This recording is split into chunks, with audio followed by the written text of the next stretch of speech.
Chennai are seeing a rise. Today we bring you the plight of a family from Chennai, a family that was sent from one hospital to another, desperate to get bed facilities that they could use for the COVID patient.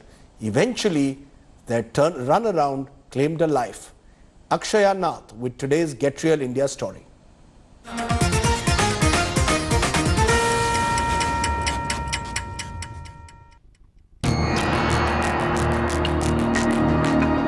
This 2 lakh plus private hospital bill for 2 days is from Chennai. 4 days later, the COVID patient was dead at a government hospital. There are possibly 3 reasons why the 62-year-old man had to die. The first was corona, the second was financial inability, and the third, apathy.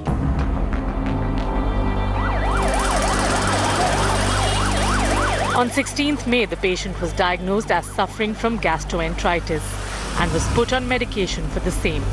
On 17th morning, he was really not well. Okay, so we had to take him to the hospital again for first aid. Mm-hmm. They said we will not I will not be able to take care. So you move to Kaveri Hospital. From there, we went. They said we will not be able to take care. So move to New York. And from New York, again we were refused. We went to Vijay Hospital in Vadapalani, and they said we will take, but only after taking the corona test. The patient was admitted on 17th May. COVID test was done on the 18th and the result came on 19th May. By that time, the hospital bill had crossed 2 lakh mark. They said it will take around 1.5 lakhs per day. And for this treatment, corona treatment, it is actually 14 days to 21 days compulsory, it seems. And so began the inevitable journey towards death. Late in the evening, the family decided to move the patient to a government hospital.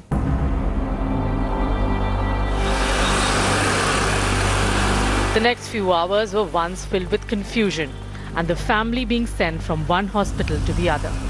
The family members were sent from Rajiv Gandhi Government Hospital to Omandurar Hospital to KMC Hospital and back to Rajiv Gandhi Hospital and then again to Omandurar Hospital. They were asking this kind of questions without admitting him was really frustrating. All this while we were in the ambulance going here and there. So we went back to hospital in the morning and morning 4 o'clock or something, and we admitted. And we readmitted them on 20th. After knocking on doors and seeking out connections, came the confirmation of a bed in a government hospital. And so, once again, late in the night of 20th May, the patient was put in an ambulance and shifted to the Rajiv Gandhi Government Hospital. But the worries didn't end there.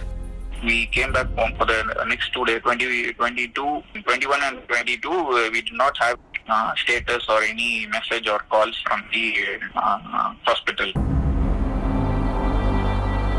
On the morning of 23rd May, the family says the hospital called. The message was terse. Your patient is critical, come soon. By the time the family reached, it was all over. We told, we tried our best. We tried giving injection and doing CPR, but his pulse stopped at 9 o'clock in the morning, 23rd. The entire day was spent waiting outside the mortuary. For a COVID morbidity, 4 additional signatures are required before a dead body can be cremated. Ambulance driver, sanitation officer, police and hospital administration. By the time all formalities were concluded, another day had passed. But after cremation, there was another responsibility left. Since my father is positive, we also wanted to get our tests. So we asked the corporation office and the sanitation officer. They told us come and do the test only if you have symptoms. When close family went for their tests, they claimed that no tests were conducted and they were simply asked if they had noticed any COVID symptoms. They checked our temperature with the temperature gun and they asked what symptoms we have. So I said I don't have any symptoms. And my brother was saying he has a sore throat. We were just given some tablets like amoxicillin, something they have a slip of paper having all kinds of 6 to 7 tablets printed on it. After discovering about the tragic plight of these people, several attempts were made to reach the health minister, the health secretary and various other senior officials of the Tamil Nadu state government. But unfortunately, we have not got a single response.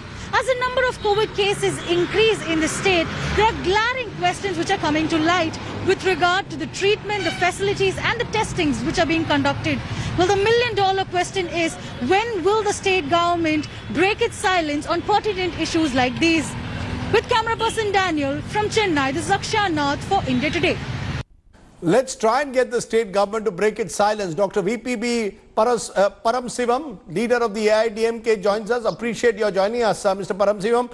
Give us a sense. Yes, sir. There is a feeling that Tamil Nadu has gone under the radar in this COVID fight. The second highest number of cases at the moment are in Tamil Nadu. And the charges are twofold at the moment. That you are running short of facilities, hospital beds in Chennai. And number two, that private hospitals are now charging 40,000 to 50,000 rupees a day. Yeah. Good evening, Rajdeep sir. Good evening. And so there are two questions. And first of all, I really feel very sad what has happened to that patient. So the two questions which you put forward was, one is about the infrastructure.